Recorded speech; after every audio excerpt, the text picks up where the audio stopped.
The grief had almost been too much to bear on that awful April night when she died, but there had hardly been time for Peter and Sue to mourn or ask questions before suddenly, and without warning, twin sister Katie had been struck down too.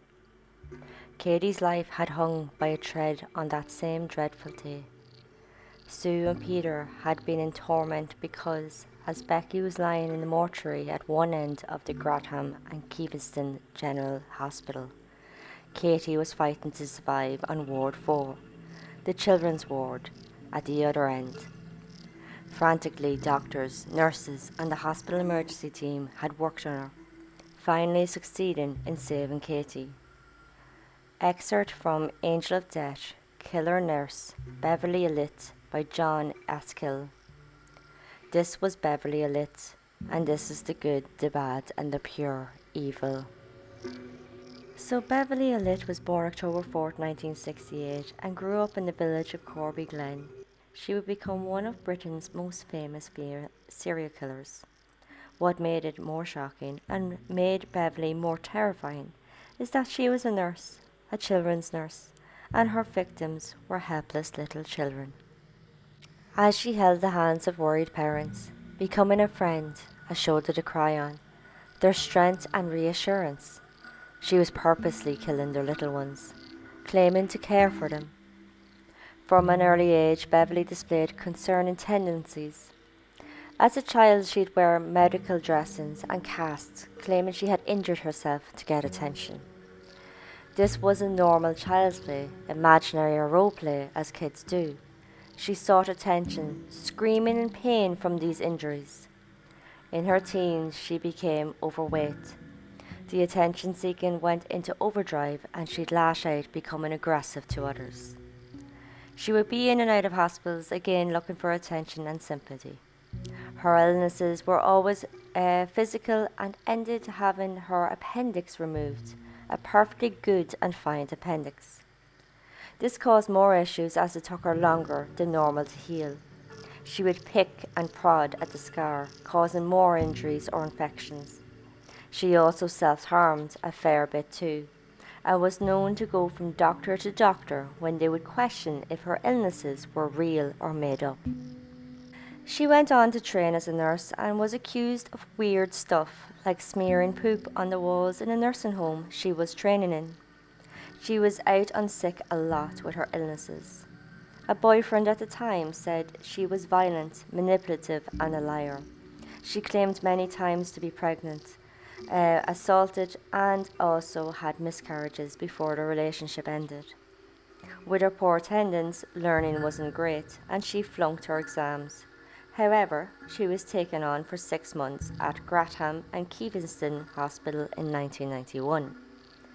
This hospital was in dire need of staff, so she worked the children's ward 4. When she started, there was 2 trained day nurses and just 1 on the nights. This probably was how she got away with what she did for so long. February 21st, 1991, Beverley's first victim was Liam Taylor, and he was 7 months old and was in Ward 4 for a chest infection. Something not too serious, but in young children like Liam, they are better monitored just in case. One night, Allit noticed Liam's parents exhausted and spoke to them about going home for rest. Her kindness and what they felt as trustworthiness had them leave. When they came back, Beverley told them Liam had a breathing issue that needed a respiratory emergency intervention, but he had recovered. Beverley was taken by the care of the boy, or so it appeared, and even offered herself to night duty for him. One night, another respiratory incident, just before midnight, but Liam came through it again. With the chaos calmed, Beverley was alone with Liam, and soon after she screamed from the room for help. Liam had gone pale and red patches appeared on his face. During the panic, nurses and others found it strange how alarms didn't sound to Liam not breathing, but there wasn't time for questions. Liam was in serious trouble. Liam had gone into cardiac arrest, and despite all the team's efforts, he suffered irreversible brain damage and was on life support. With medical advice, the family made the heartbreaking decision to remove Liam from the support. On his death cert, the cause was given as heart failure. Beverley was never questioned about her role in Liam's death. 2 weeks later was her next victim, who was 11-year-old Timothy Hardwick. He had cerebral palsy and was admitted March 5, 1991 to Ward 4 after an epileptic fit. Beverley would look after Timothy, and once alone with him, she had to call for the resuscitation team. When they came, Timothy was blue and had no pulse. The team tried and tried to get Timothy back, even calling in specialists, but it was too late. Timothy Hardwick was dead. An autopsy failed for a cause of death, so epilepsy was the official cause. Her next victim was Kaylee Desmond, who was 1. She was admitted to Ward 4 March 3, 1991 for a chest infection. Again, something not too serious, just in need of observation, and Kaylee was recovering well. 5 days later, Kaylee went into cardiac arrest. Beverley was there, caring for Kaylee in the same bed Liam died in 2 weeks before. The resuscitation team came and got her back. She was moved to Nottingham for a more closer observation unit. Doctors here looked her over top to bottom and found a pinhole under her armpit. On further examination, an air bubble was found near the mark. They believed it was accidental, maybe done in a panic to revive her, so no investigation was conducted. Next was 5-month-old Paul Crampton. He came to Ward 4 on March 20, 1991. He had bronchial infection, which was said to be not serious. Just before he was discharged, Beverley was left alone with him. She called for help when Paul looked to be in insulin shock. 3 times Paul nearly went into a coma. Each time doctors got him back but couldn't understand why his sugars were doing this. Paul was sent to a more equipped hospital, and he was sent there by ambulance, with Beverley going with him. When he arrived, his insulin was found to be extremely high. Paul, though, was very lucky. Once Beverley left, the doctors managed to stabilise him. The next day, March 21st, Bradley Gibson, who was 5, came into Ward 4 with pneumonia. He would go into cardiac arrest but was saved. Blood tests showed his insulin was very high, which didn't add up to the doctors. Beverley would visit one night and Bradley had yet another cardiac attack. He was sent to Nottingham for more tests and soon he recovered. As you can see, there was a lot of unexplained happenings in a very short period of time, all in the presence of Beverley, but no suspicion was piqued, and so it went on. March 22nd, 1991, Yik Hun Chan, who was 2, turned blue while with Beverley and was in serious trouble when she called for help. He would stabilise with oxygen but had another attack, and this had him moved to a larger hospital and he recovered. His symptoms were put down to a fall that fractured his skull. After this, Beverley began care on twins Katie and Becky Phillips, just 2 months old. Gastroenteritis or a stomach bug had little Becky on Ward 4 April 1st, 1991. 2 days later, Beverley called for help as Becky looked hypoglycemic and was cold to the touch, but nothing was found. The baby was discharged and sent home with her parents. During the night, Becky began convulsing and screaming in absolute pain, but the call-out doctor said it was colic. Her parents, obviously worried, did what most of us would do as parents with a sick child, and kept her in their bed to watch over her. Sadly, by the morning, Becky was dead. An autopsy found nothing sinister, and her death was ruled as SIDS, Sudden Infant Death Syndrome, or cot death. Becky's twin Katie came into Ward 4 as a precaution, very understandable with what had just happened to Becky. Any cold or sniffle would have had her parents twisted with worry. Beverley was there to greet and assure them that everything would be okay. Hours later, Beverley was calling for the resuscitation team as Katie was found not breathing. They would get Katie back, but 2 days later, another attack with her lungs collapsing. Again, they got her back and moved her to Nottingham. Here they found she had 5 broken ribs and a serious brain damage from being without oxygen. Poor Katie's mother, grief-stricken by Becky's death, was so grateful to Beverley for saving her Katie, she asked Beverley to be Katie's godmother. Beverley, of course, accepted, knowing the pain and damage she did to Katie. She also had partial paralysis, cerebral palsy, sight damage, and hearing damage. 4 more victims happened after this, and then the high number of unexplained incidents and the fact Beverley was there in all finally piqued someone's curiosity. April 22nd, 1991, Beverley Allit's violent and killing spree came to an end with the death of Claire Peck, 15 months old. Claire was asthmatic and needed a breathing tube. In Beverley's care, which was only minutes, Claire had a heart attack, with the team saving her. Soon after, again alone with Beverley, Claire had another heart attack, but this time she died. Claire's autopsy would point to natural causes, but a doctor didn't agree, and consultant to the hospital, Dr. Nelson Porter, called for an inquiry. The high number of cardiac attacks in just 2 months on Ward 4 had him very worried. At first it was thought to be an airborne virus, but nothing was found. Tests found Claire's potassium was sky high, and 18 days later police were called in. Her body was exhumed and tests found traces of lidocaine in her system, a drug for cardiac arrest, but a drug that was never to be given to a baby. Stuart Clifton was assigned to the investigation, and he felt something was seriously wrong. He looked at the other incidents and found weirdly high doses of insulin in most of them. More evidence came up that Beverley reported a missing key to the insulin refrigerator. Records were looked at, parents spoken to, and security cameras were put into Ward 4.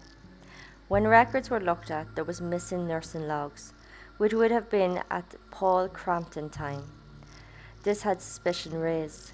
25 other episodes with 13 victims, 4 of which were dead, was discovered, and a common person at all of them was Beverley Allit. July 26, 1991, police decided they had enough evidence, but it wasn't until November that year that charges were formally brought against Beverley. Beverley remained calm in interrogation, denying any involvement, insisting passionately she was caring for those children. Searching her home, police found the missing nurse's log entries. Looking more into her past, police found a pattern in her behaviour that would point to a serious personality disorder. Beverley showed symptoms of not only Munchausen syndrome, but also Munchausen syndrome by proxy. Both are gaining attention through an illness. Munchausen syndrome is physical or psychological, with symptoms self-induced or pretended to gain attention. Munchausen syndrome is to the person, not to others.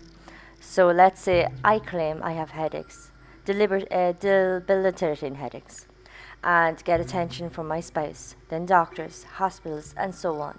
But it's only me, and I'm not harming others. That's Munchausens. Then you have by proxy, which means to another. So Munchausen by proxy has injury or sickness done by you to others to gain attention to you. So the Gypsy Rose Blanchard story, her mother, Dee Dee, had Munchausen syndrome by proxy, and she made Gypsy Rose sick, or claimed she was from a very early age, having her in and out of hospitals, getting unnecessary procedures, all for her own attention. It would all come out when Gypsy had nothing wrong with her, but had years of torture at the hands of her mother for want of attention. Dee Dee's case is extreme and ended in her death when Gypsy couldn't take it anymore and had her murdered. So that explained the likelihood a person would have both syndromes is fairly unusual, but Beverley looked to have both syndromes.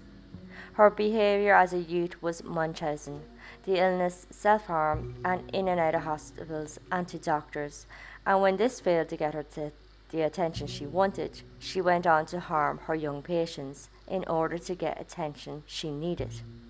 While in prison, Beverley was assessed by many healthcare professionals, Every assessment, she refused to confess what she did. After many hearings, Beverley was charged with 4 counts murder, 11 attempted murder, and 11 causing grievous bodily harm. While awaiting trial, Beverley developed anorexic nervosa and lost a lot of weight. This would be said to be more proof of her psychological problems. The trial had a lot of delays as Beverley was often sick, but February 15, 1993, at Nottingham Crown Court, the trial began. Prosecutors would show the jury how Beverley was at each unusual incident and how these incidents didn't happen in the unusual manner when Beverley wasn't on the ward for. They also showed how each incident the victim had high insulin, potassium, drug injection and puncture marks. Beverley was also accused of cutting off her victim's oxygen by smothering or messing with the machines. Her childhood behaviour was brought up. Professor Roe Meadow would explain Munchausen and Munchausen by proxy to the jury.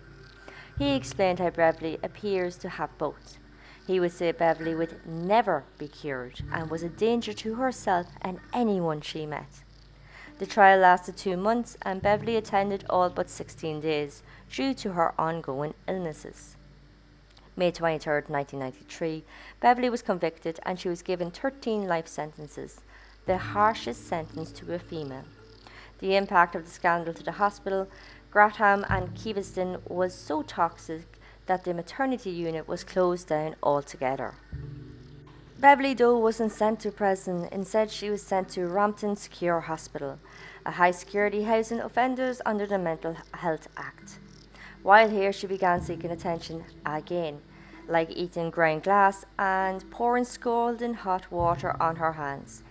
Beverley would eventually admit to 3 murders and 6 assaults. Her crimes and the nature of them had her on the Home Office list of criminals that should never ever be paroled. But December 6, 2007, it was confirmed she was to serve the minimum sentence of 30 years, meaning as of November 2021, she is eligible for parole. Beverley Allit still remains in Rompton.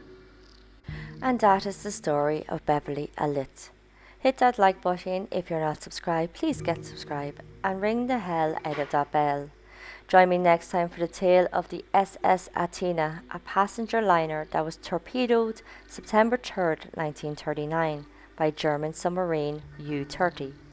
The sinking was condemned as a war crime, but it wasn't until 1946 that German authorities admitted responsibility. Until then, this was the good, the bad and the pure evil.